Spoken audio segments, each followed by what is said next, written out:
cordial saludo a todos los oyentes de Radio María. Un día más, con la gracia del Señor, nos disponemos a comentar el Catecismo de nuestra Madre la Iglesia.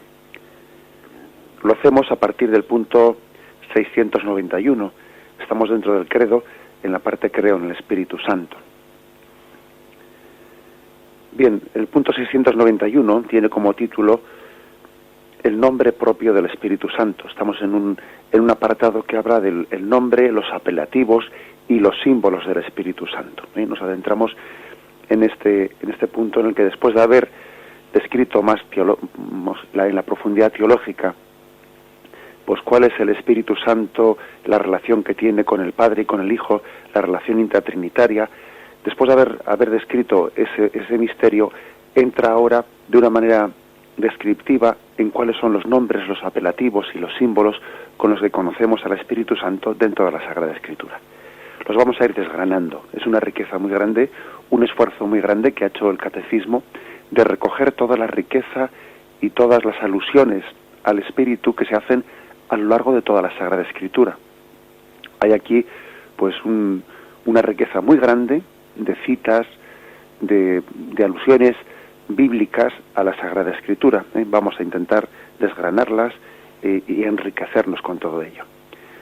Ciertamente quien se acerque al Catecismo puede en él enriquecerse de la Sagrada Escritura. El Catecismo, tal y como está escrito, está totalmente empapado de la palabra de Dios. Rezuma Sagrada Escritura por todas las esquinas, y vamos a enriquecernos de ello. El primer punto, 691, dice así: Espíritu Santo, tal es el nombre propio de aquel que adoramos y glorificamos con el Padre y el Hijo. La Iglesia ha recibido este nombre del Señor y lo profesa en el bautismo de sus nuevos hijos. Y cita ese texto, el texto conclusivo de Mateo 28, 19. Id pues, y haced discípulos a todas las gentes, bautizándolas en el nombre del Padre y del Hijo y del Espíritu Santo. Por lo tanto, vais a ver que en estos puntos que vamos a comentar del Catecismo se distingue entre apelativos y nombre propio.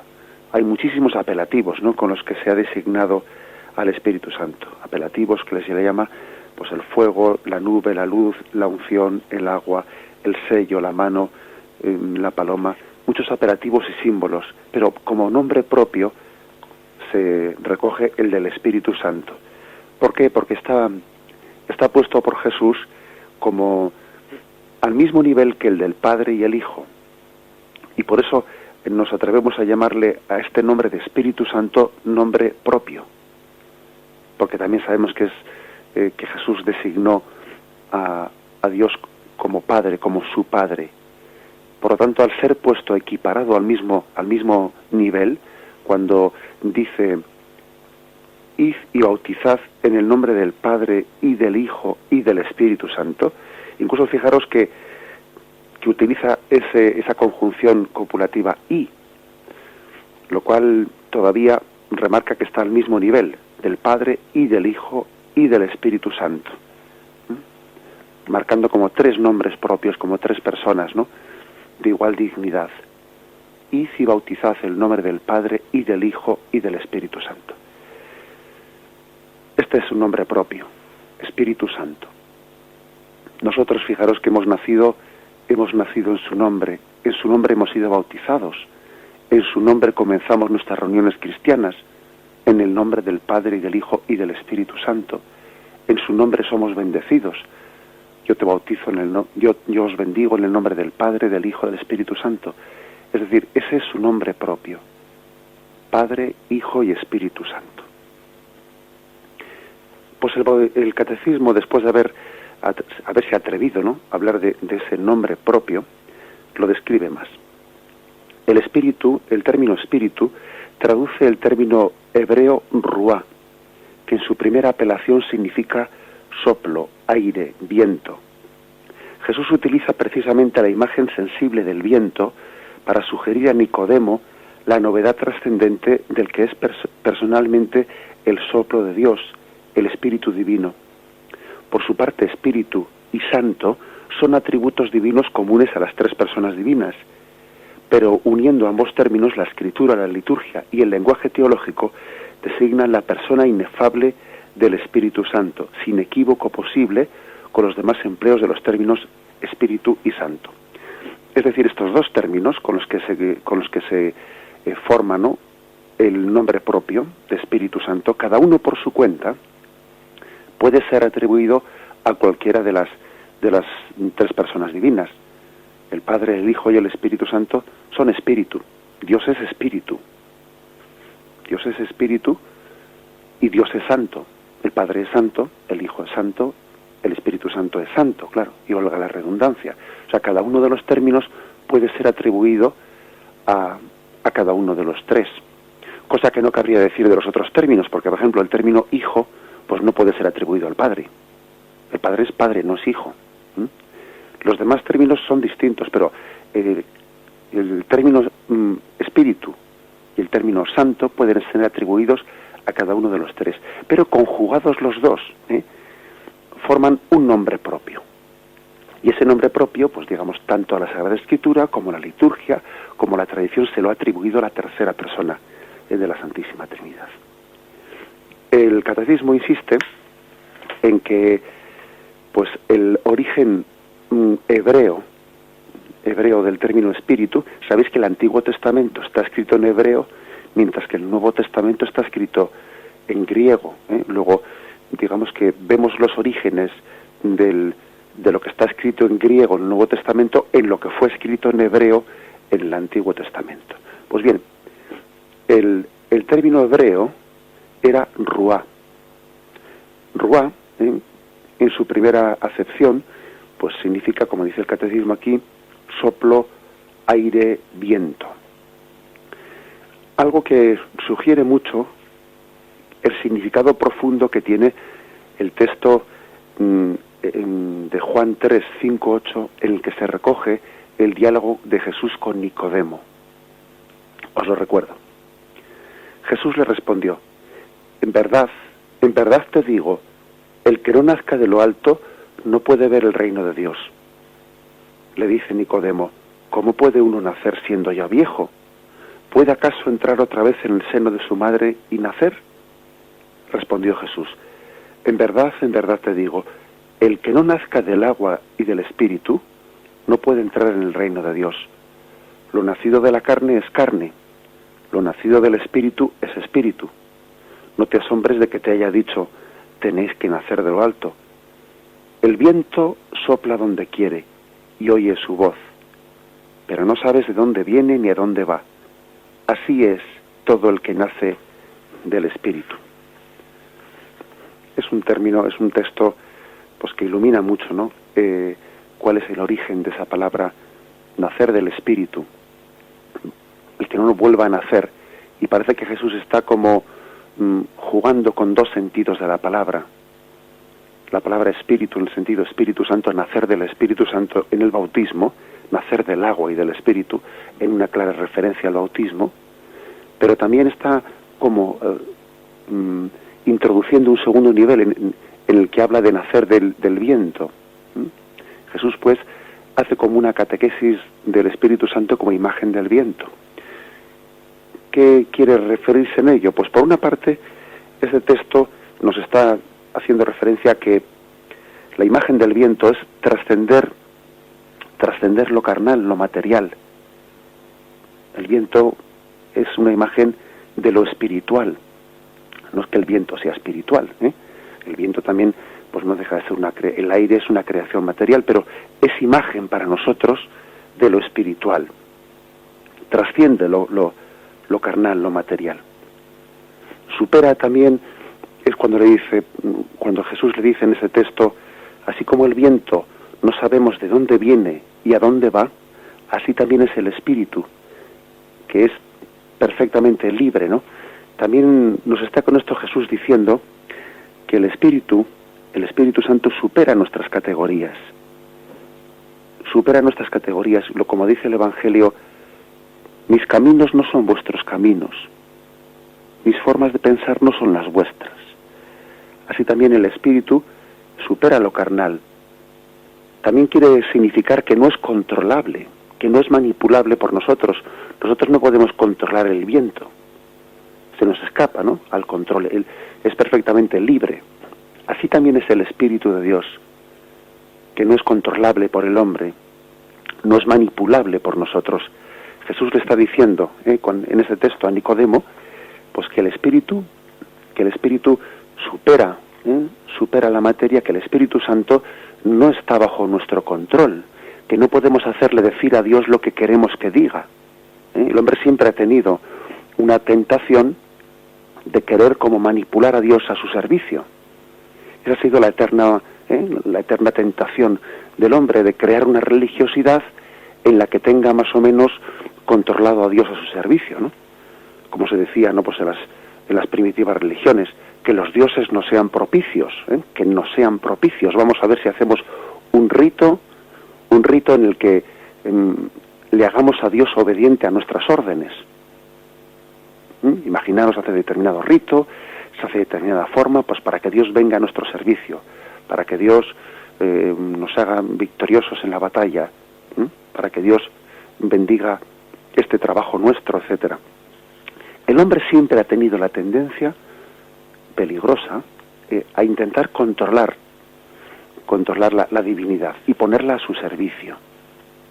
Es verdad que Dios quiere que le pidamos, es verdad que Dios quiere que seamos mendigos de la gracia. Pedid y se os dará, buscad y hallaréis, pero siempre buscando la voluntad de Dios, no la nuestra. Cuidado, que ahí está la clave.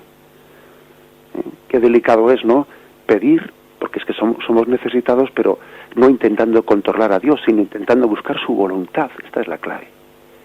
Por esto, en este diálogo que tiene Jesús, ¿no?, con Nicodemo, le está diciendo de alguna forma: mira, pues el Espíritu es como el viento, que sopla donde quiere, y tú no eres capaz de controlar el viento, si viene del sur, si viene del norte.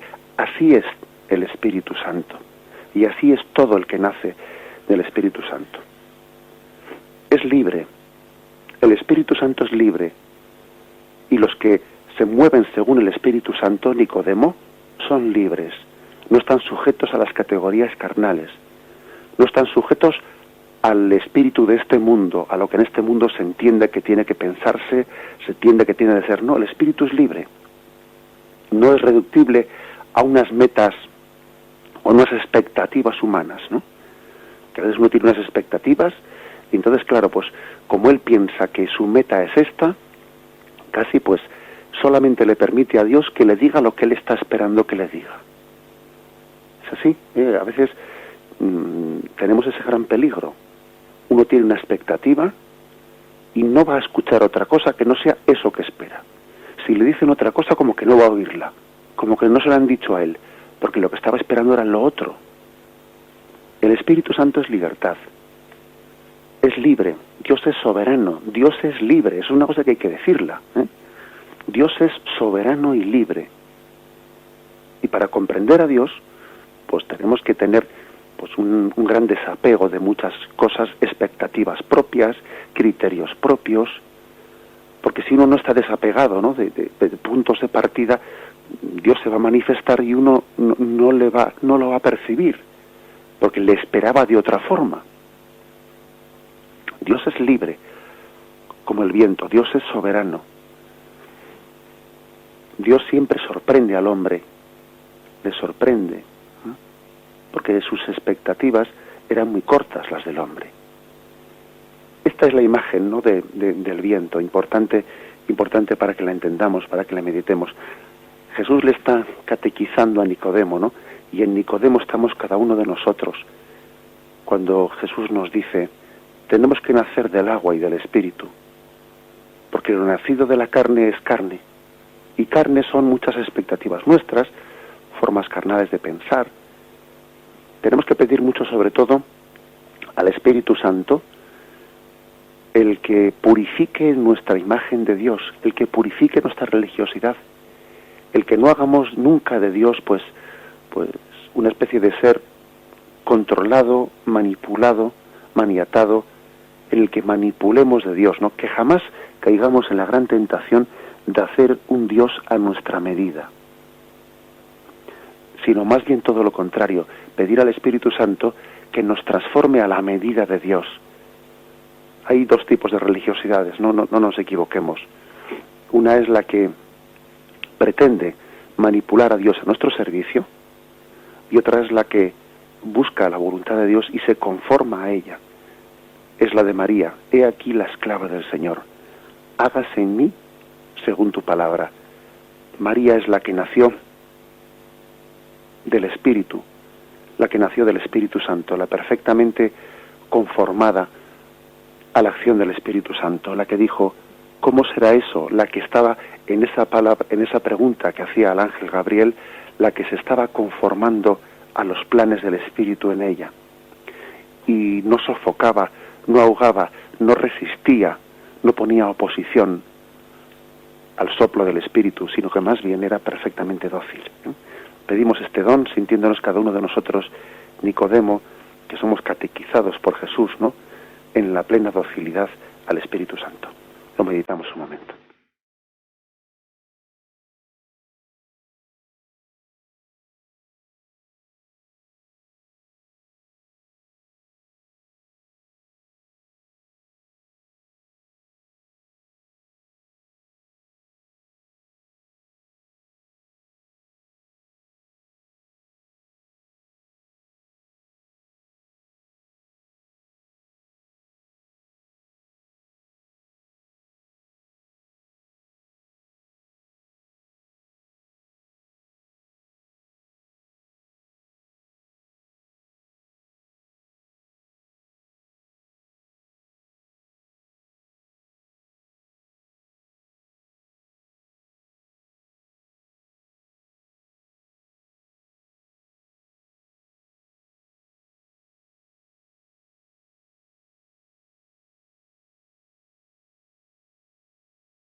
El punto 692 del Catecismo habla de los apelativos del Espíritu Santo. Después de que ha hablado de el nombre propio, Espíritu Santo, habla de sus apelativos.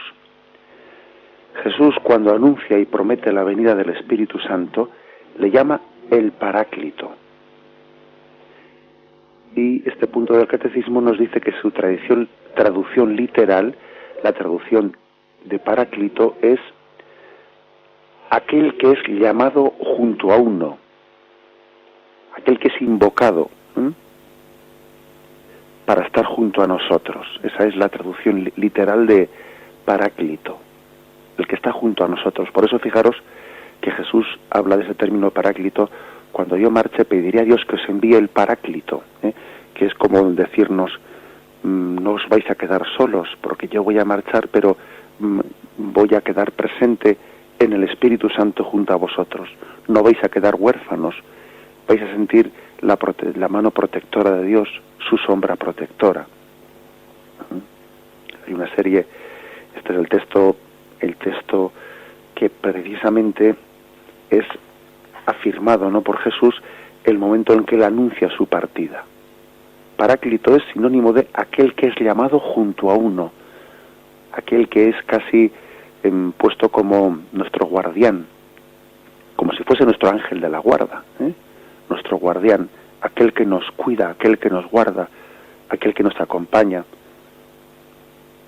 Ese es el término primero, el significado de Paráclito. Paráclito se traduce habitualmente también por consolador. Una segunda acepción de la palabra. Siendo Jesús el primer consolador. Es cierto que Jesús nos consoló, y dice la primera carta de Juan, capítulo 2, versículo 1, que Jesús aboga ante el Padre por nosotros cuando pecamos. Y somos pecadores, ¿no? Y sabemos que Cristo aboga ante el Padre por nosotros. Con lo cual, Él es, es un término de consolador que se puede atribuir también a Jesucristo. Jesús nos consuela porque aboga por nosotros ante el Padre por nuestros pecados. Pero el Espíritu Santo es consolador. Consolador quiere decir pues aquel que está aliviando nuestras heridas, aquel que está sencillamente secando nuestras lágrimas, aquel que está de alguna manera poniendo bálsamo allí donde el hombre sufre. El Espíritu Santo es consolador, y creo que en nuestra vida espiritual cristiana es importantísimo, ¿no?, el que tengamos la experiencia personal de cómo en medio de las luchas pues somos consolados. Cuando dice San Pablo, todo lo puedo en aquel que me conforta. Él tiene la experiencia de que cuando las pruebas más arrecian, que cuando más se ha sentido probado, agobiado, casi aplastado por las dificultades, ha sentido el poder consolador de Dios, ha sentido su unción, ha sentido su sombra, ha sentido pues el aire fresco que le da una fuerza interior que supera la fuerza carnal, la fuerza de la carne, que allí donde el hombre ya pues no daba más de sí mismo, ha sentido el consuelo de Dios. Ese es, ¿no?, pues uno de los apelativos que se les da al Espíritu Santo. Espíritu Santo consolador. Igual que Jesús sintió ese consuelo, lo sintió pues en Getsemaní. El consuelo. A veces pues puede llegar a ser difícil distinguir cuando ese consuelo pues viene de la mano del ángel o del Espíritu Santo. Puede llegar a ser difícil distinguirlo, porque el mismo ángel, nuestro ángel de la guarda, igual que también aparece pues en el episodio de Getsemaní, que allí apareció un ángel que le consolaba, pues puede llegar a ser difícil distinguir pues ese consuelo atribuido al Espíritu Santo, atribuido al ángel de Dios. Pero no es lo mismo, porque también los ángeles están al servicio del Dios Altísimo, ¿no?, y del Espíritu Santo. Y un ángel que nos consuele es enviado de Dios, del Espíritu Santo. Eso es lo de menos. Lo importante es que igual que Jesús sintió el consuelo en Getsemaní, el consuelo del Espíritu Santo lo sintamos nosotros. El Espíritu Santo es consolador. Y fijaros, el siguiente apelativo se le llama Espíritu de verdad. Cuando venga Él, el Espíritu de la verdad, os guiará hasta la verdad completa, pues no hablará por su cuenta, sino que hablará lo que oiga y os anunciará lo que está por venir. Lo cual es algo muy complementario de decir el Espíritu Santo es consolador y es Espíritu de verdad. Digo que es muy complementario porque a veces eso de los consuelos, se dice en el refrán, no, aquí el que no se consuela es porque no quiere, como diciendo que eso de las consolaciones pues es refugiarse pues en cosas un poco imaginativas, pero que vamos, que en el fondo no es que sean ciertas, ¿no? A veces la palabra consuelo la referimos a, bueno, pues huir de la realidad y buscar consuelos por ahí, huyendo de la realidad. El que no se consuela es porque no quiere. No es cierto. Fijaros cómo aquí decimos tanto de que el Espíritu Santo es consolador y es Espíritu de verdad. O sea que el Espíritu Santo no nos consuela en sueños, sino en la verdad nos consuela. La palabra consuelo no tenemos que referirla a ensoñaciones en las cuales pues nos refugiamos, ¿no? Falsas ensoñaciones. No. Ese no es Dios, ese no es el Espíritu Santo. El Espíritu Santo consuela en la verdad y nos afirma en la verdad, porque Dios es la verdad. Dios es la verdad. Cuando venga el Espíritu de la verdad, Él os guiará hasta la verdad completa. Pues no hablará por su cuenta, sino que hablará lo que oiga y os anunciará lo que ha de venir. Dios nos afirma en la verdad, nos afirma porque sabemos que el Espíritu Santo habla, nos transmite aquello que ha oído, y lo que ha oído es el verbo.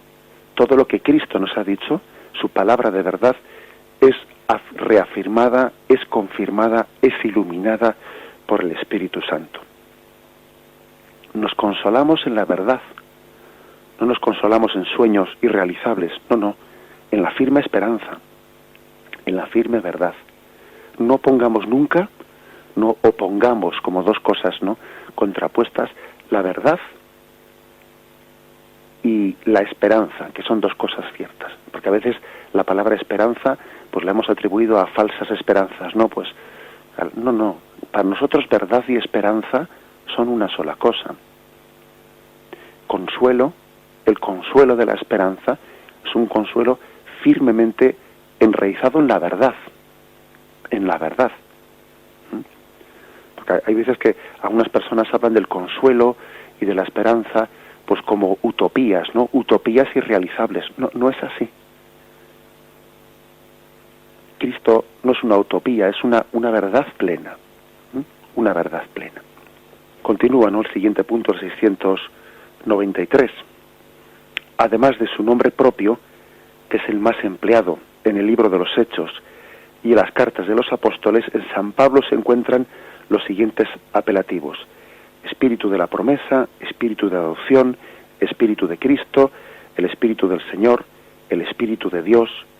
En San Pedro, el Espíritu de gloria.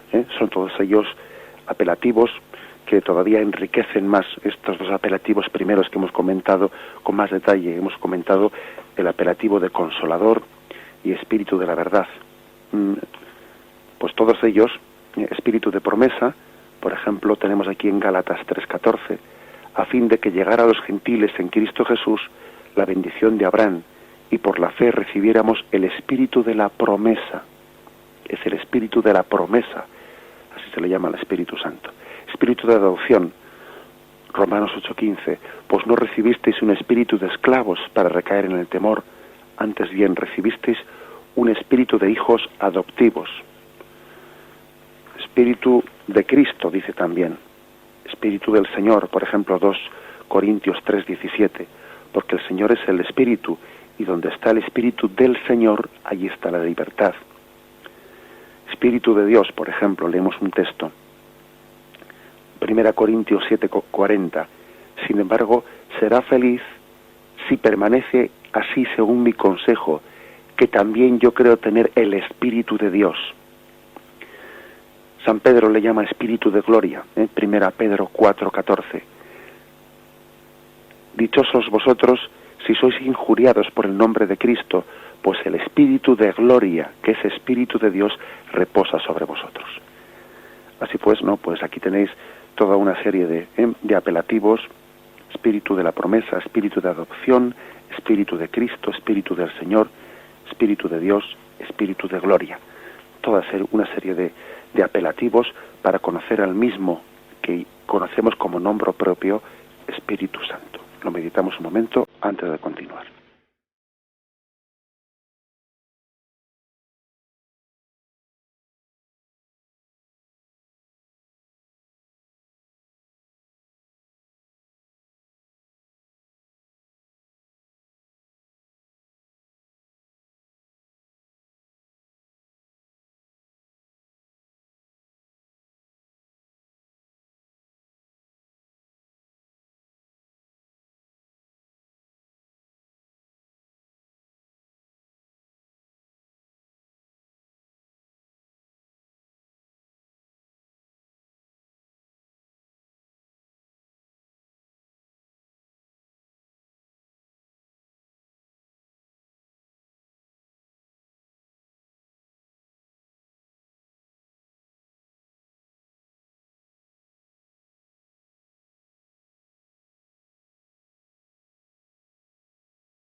Bien, y dando un paso más, si primero hemos hablado del nombre propio, que es el del Espíritu Santo, y luego de apelativos, y los apelativos eran de Paráclito, Consolador, Espíritu de la Verdad, Espíritu de Cristo, Espíritu de Dios, etcétera. Ahora viene un siguiente apartado, ¿no?, en el catecismo, que es símbolos del Espíritu Santo. Y en símbolos, pues que vienen bastantes, bueno, hoy aunque sea vamos a adentrarnos en el primero, porque aquí vienen como símbolos agua, unción, fuego, nube, luz, sello, mano, dedo, paloma, son los símbolos del Espíritu Santo en la Escritura. El primero es el del agua. Dice el punto 694. El simbolismo del agua es significativo de la acción del Espíritu Santo en el bautismo, ya que después de la invocación del Espíritu Santo, ésta se convierte en el signo sacramental eficaz del nuevo nacimiento, del mismo modo que la gestación de nuestro primer nacimiento se hace en el agua. Así el agua bautismal significa realmente que nuestro nacimiento a la vida divina se nos da en el Espíritu Santo. Fijaros qué comparación tan hermosa ha puesto aquí el bautismo. Del mismo modo que la gestación de nuestro primer nacimiento se hace en el agua, es verdad, somos gestados en el agua. El hombre antes de nacer a esta vida, ¿no?, de respirar este aire, tiene que romper aguas. Somos gestados en el agua para esta vida, ¿no? Pues también esa imagen es utilizada, pues, para entendernos que somos gestados en el agua del Espíritu Santo para nacer a la vida eterna. Si no somos gestados en el Espíritu Santo, si no respiramos el Espíritu Santo, no podemos nacer a la vida eterna. Igual que si no hemos sido gestados en el agua, si no hemos estado ahí envueltos en el agua en nuestra madre, en su seno, no nacemos a esta vida. Tampoco si no hemos respirado el Espíritu Santo, si no hemos bebido del agua del Espíritu Santo, no podemos nacer a la vida eterna. Es una profunda, ¿no?, comparación que pone el catecismo. Gestados en el agua. Desde luego, yo muchas veces he solido pensar que es impresionante pensar que hemos nacido, o sea, que el momento del parto, del nacimiento, es un momento en el que ha habido en nosotros una transformación increíble, porque hemos pasado de estar respirando agua, teniendo nuestra boca, etcétera, llena de agua, de repente a transpirar el aire, ¿no? Fijaros qué cambio tan grande. Imaginaos que ahora tuviésemos que cambiar de nuevo y empezar a vivir de nuevo debajo del agua. Qué cambio tan dificilísimo sería para nosotros. Bueno, pues es un cambio sustancial. También nosotros necesitamos, ¿no?, estar gestados por el agua para luego poder nacer a una vida nueva, totalmente distinta. Y esa vida nueva es la vida eterna, la vida intratrinitaria, la del cielo. Un cambio sustancial también, ¿no? Hemos sido gestados, estamos siendo gestados en el agua para luego poder pasar a vivir en el aire que es el Espíritu de Dios, ¿no?, en la vida eterna. Pero bautizados en un solo Espíritu, también hemos bebido de un solo Espíritu. Y aquí nos marca el texto, 1 Corintios 12:13. Porque en un solo Espíritu hemos sido todos bautizados, para no formar más que un cuerpo, judíos y griegos, esclavos y libres, y todos hemos bebido de un solo Espíritu. Claro, es que aquí se habla de un beber, el mismo Espíritu, igual que el niño cuando está en el seno de su madre, bebe el agua, bebe del agua en el seno de su madre. Hemos bebido de un solo Espíritu. El Espíritu es, pues, también personalmente el agua viva que brota de Cristo crucificado. Y aquí el catecismo hace referencia, pues, a ese texto de Juan 19:34. Uno de los soldados le atravesó el costado con una lanza y al instante salió sangre y agua. Y la Iglesia siempre ha visto en ese agua la imagen del Espíritu Santo. Fijaros que es algo así como si uno tiene, pues, un frasco de perfume con un cristal un cristal que lo encierra perfectamente, que está perfectamente encerrado dentro y uno no huele ese perfume.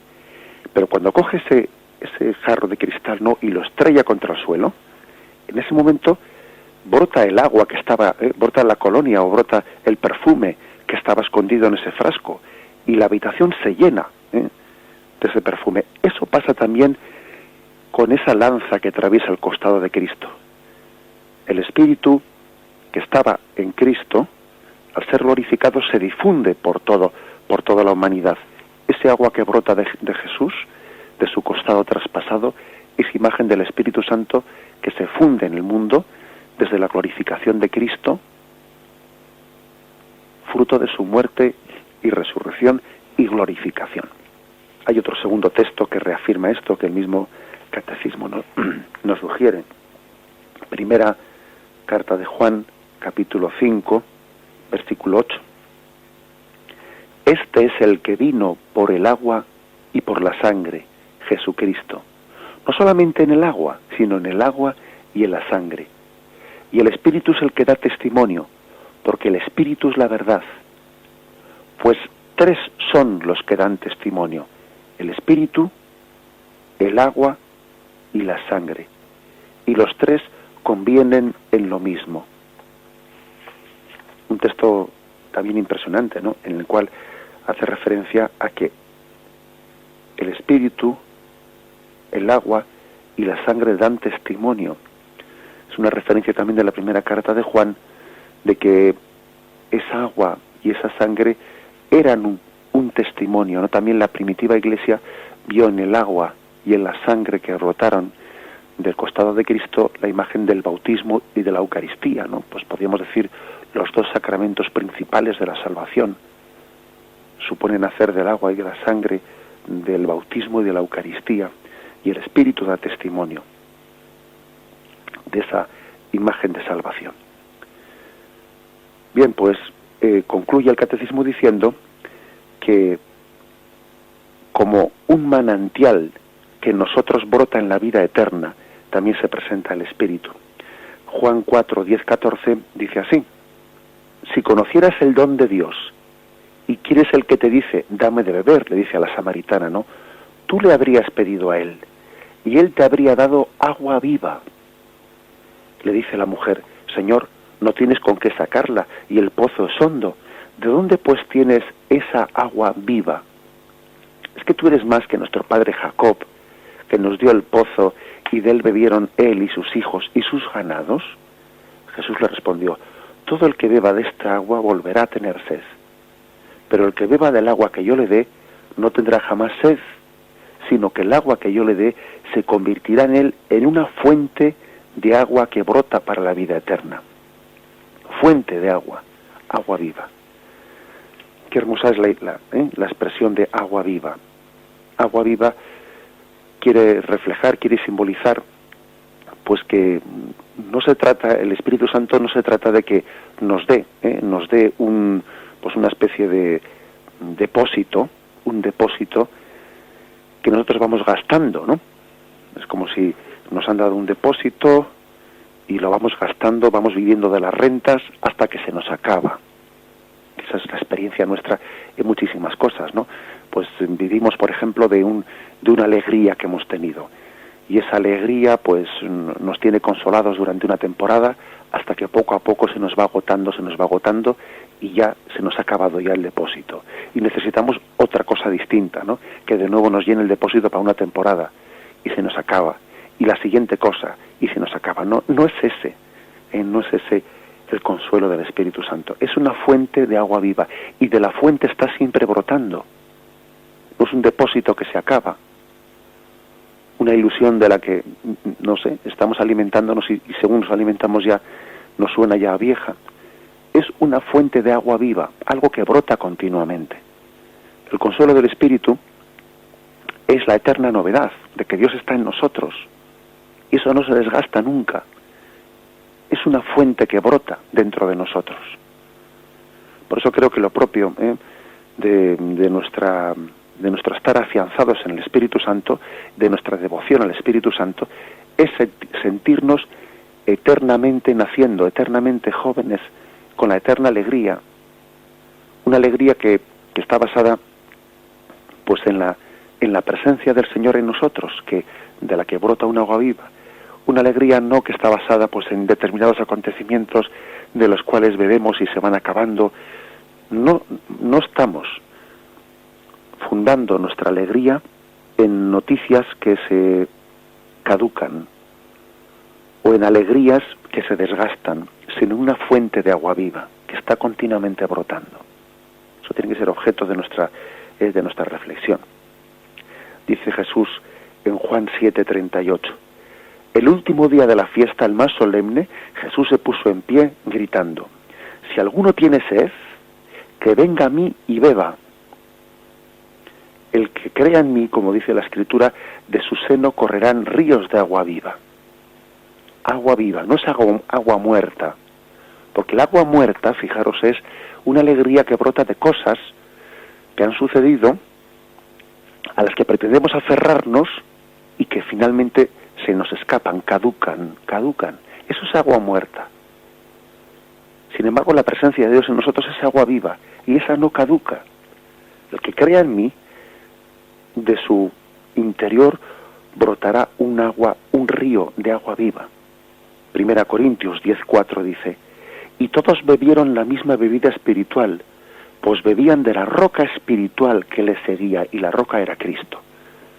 Tenemos que pensar, ¿no?, como si nosotros estuviésemos bebiendo, como el pueblo de Israel bebió de aquella roca en el desierto, y aquella roca, aquella fuente que Dios le concedió pues a Moisés, no hacer brotar allí en el desierto, le hizo capaz de atravesar el desierto. Para nosotros esa roca es el costado de Cristo, y bebiendo de su costado atravesamos el desierto de esta vida. Apocalipsis 21:6 dice, me dijo también, hecho está, yo soy el alfa y la omega, el principio y el fin, al que tenga sed, yo le daré del manantial del agua de la vida. El manantial del agua de la vida. Fijaros, en el Espíritu Santo descubrimos un manantial de agua de vida. Y por último, dice Apocalipsis 22:17, el Espíritu y la novia dicen, ven, y el que oiga diga, ven, y el que tenga sed, que se acerque, y el que quiera recibirá gratis agua de vida. Terminamos pues con esta invocación en la que se nos invita a beber gratis, porque es que eso sería impagable. Gratis porque es que no puede tener precio, porque un don así o se regala o es inalcanzable, ¿no? El don de agua viva, el que tenga sed. Es que importante es que tengamos sed del Espíritu Santo y no sed de otras cosas. Sed del Espíritu, sed del agua viva, no sed de aguas muertas. Vamos a pedir esa gracia, ese don, especialmente por intercesión de la Virgen María, ¿no? Tener sed del Espíritu Santo, no buscar en aguas muertas aquello que no puede saciarnos. Buscad el agua viva, que es un torrente que va brotando, que no se gasta jamás, como Jesús le dijo a aquella mujer samaritana que estaba buscando en aguas muertas. Vamos a dar paso a la intervención de los oyentes, habiendo concluido en el punto 694, en la explicación de este día. Podéis participar con vuestras llamadas o con vuestras aportaciones llamando al teléfono 917 107 700, 917 107 700.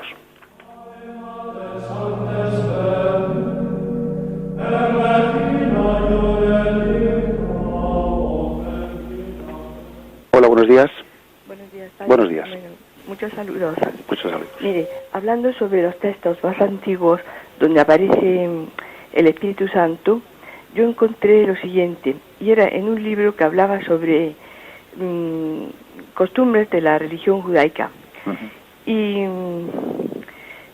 entonces, eso es muy antiguo, se reunían alrededor del brocal de un pozo y un mozalbete emitía unos dulces sonidos con un instrumento musical que posiblemente él se había fabricado.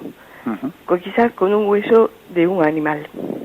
Y entonces dice el texto lo siguiente, que bajaba el Espíritu de Dios y se posaba con ellos, o sobre el pozo, es que no recuerdo bien, sí, se posaba donde estaban ellos.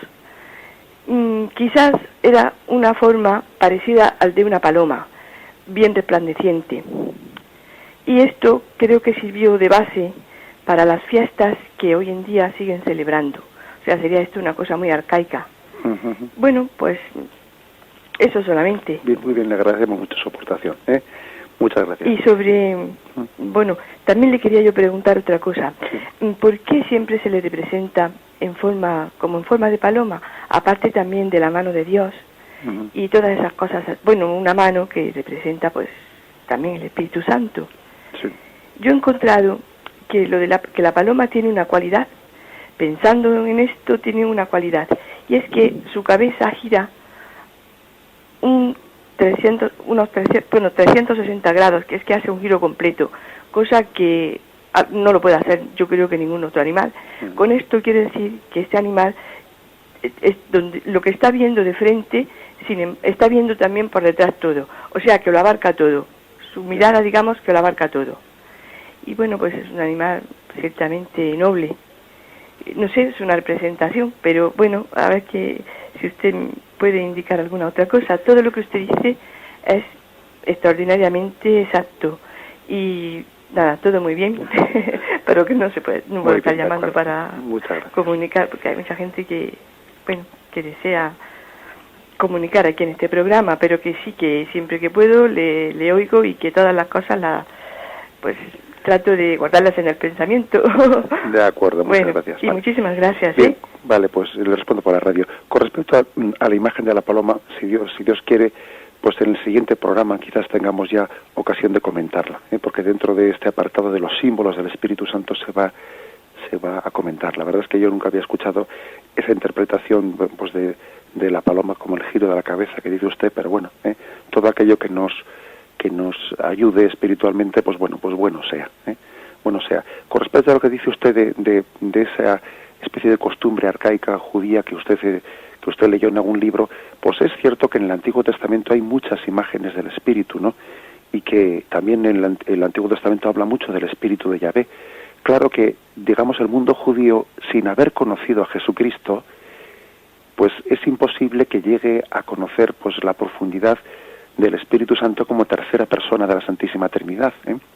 Es decir, una de las grandes cosas que se pierden, entre comillas, ¿no? Que se pierden aquellos que no aceptan en Jesucristo al Mesías, bueno, pues una de las grandes cosas que se pierden es el Espíritu Santo como persona divina, reconocido y bueno, no aceptado personalmente, ¿no? Ese es uno de los dramas, del mundo judío, que no se abre a reconocer en Jesucristo al Mesías esperado. Es un gran drama, porque está como envuelto, ¿no? O rodeado de insinuaciones del Espíritu de Yahvé, sin llegar a reconocer pues personalmente, ¿no? Esa persona enviada por Jesucristo al ascender él a los cielos. Adelante, damos paso al siguiente oyente. Buenos días, padre. Buenos días, sí. Mire, yo quería hacerle una pequeña consulta. Bueno, lo he entendido perfectamente todo, soy creyente y además lo practico, ¿no? Pero hay una cosa, padre, que siempre me tiene, pues más que nada, en duda, no preocupada, sino en duda, porque es una cosa que tengo mi fe y no esto, ¿no? Pero que me ha causado siempre un poco de así como que no encontraba la respuesta muy adecuada, y es la siguiente, padre. Por ejemplo, una persona que por ejemplo, a través del bautismo se nos da el Espíritu. Entonces, si a través del bautismo se nos da el Espíritu, una persona que está dentro de la Iglesia y tiene a sus hijos sin bautizar, hay algo ahí, padre, que no entiendo muy bien, y se expresan perfectamente, o sea, que hablan de Dios, pues muy bien, no hablan mucho de la Virgen, pero sí que hablan mucho de Dios, ¿no? Entonces me queda la duda, padre, cómo una persona así, de esta manera, que es tan creyente, que lo demuestra de esta manera, ¿no? Pues tener a sus hijos ahí sin bautizar, padre, yo como cristiana no sé, parece que a lo mejor a veces pienso y digo yo, Dios mío, ¿estaré yo también pensando mal de esta persona y no tengo mi fe muy, no sé, muy fiable, ¿no? Ya. Pues eso es lo que me gustaría, padre, que es esa pequeña duda que tengo. Si yo verdaderamente soy la persona que a lo mejor no tengo esa fe todavía madura. Uh-huh. Bueno, de acuerdo, muy bien, le respondo por la radio. Vale, muchas gracias, padre. Bien, hombre, no, yo creo que usted no tiene por qué pensar eso, ¿no? O sea, yo ya sé que ha habido momentos, ¿no?, pues en los que algunas personas han dicho, no vamos a bautizar a nuestros hijos hasta que sean mayores, y ellos ya después elegirán libremente la opción que quieran tomar, etcétera, ¿no? Me imagino que ese caso que usted comenta estará un poco en esa línea, digo yo, ¿eh? Personas que se dicen creyentes, pero que dicen que no van a a optar por sus hijos y esperan a que ellos crezcan y entonces ellos tomarán una decisión, etcétera. Bueno, una serie de teorías que han estado quizás antes más que ahora, no lo sé, en determinados años, pues un poco en boga, ¿no?, después del concilio, etcétera. Pero yo creo que son formas muy muy cortas de comprender las cosas, ¿eh? Porque cuando el Evangelio dice, no sois vosotros los que me habéis elegido a mí, soy yo el que os he elegido a vosotros, ¿no? Todavía creo que el sacramento del bautismo administrado a los niños recién nacidos, todavía remarca más de una manera gráfica el que la elección es iniciativa de Dios. A veces el que nosotros digamos, no, yo tengo que ser mayor de edad para elegir después, etcétera, ¿no? Pues es que es olvidarse de que Dios te elige a ti, sirviéndose de tus padres, sirviéndose del contexto familiar, sirviéndose de circunstancias históricas. O sea, Dios te elige, Dios va detrás tuyo, antes de que tú pues vayas detrás de él. Por lo tanto, creo que, bueno, pues bien, esas personas, pues creo que están, vamos, lo digo sinceramente, creo que están equivocadas cuando han optado por retrasar para sus hijos el don del bautismo. Creo que se equivocan, pero bueno, que también hay que respetarles, lógicamente, ¿no? Hay que respetarles y lógicamente, si un día piden el bautismo en la iglesia, serán acogidos con los brazos abiertos de par en par, ni más ni menos. Adelante, hablamos con el siguiente oyente. Gracias por una presencia. Buenos días. Buenos días, Manolo desde Madrid. Buenos días, Manolo. Que Dios bendiga por el catecismo que tanta necesidad tenemos hoy en día. Uh-huh. Que sobre todo lo que veo que habría que hablar un poco más es sobre el valor del bautismo, del que no somos consecuentes de él, porque el bautismo nos lleva a vivir la esperanza del futuro que está en el paraíso celestial y no en este mundo, y que nos preocupemos de la necesidad de los demás y nos sacrifiquemos porque es el único objetivo que tenemos en la vida después de este mundo caduco que estamos viviendo. Más necesidad tenemos de conocer la responsabilidad del bautismo, que es la conversión para hacer todo el bien que podamos, sabiendo que el futuro está en el paraíso celestial. Nada más que eso. Muchas gracias. Muy bien, Manolo. Pues está la cosa bastante clara, o sea que yo creo que no hace falta casi ni comentarla. Está ya el tiempo cumplido y lo vamos ya a dejar aquí. Damos gracias a todos los oyentes por la fidelidad en su audiencia. Pedimos, tanto hemos hablado hoy del Espíritu Santo, pedimos su luz, que Él nos ilumine en esta jornada. Alabado sea Jesucristo.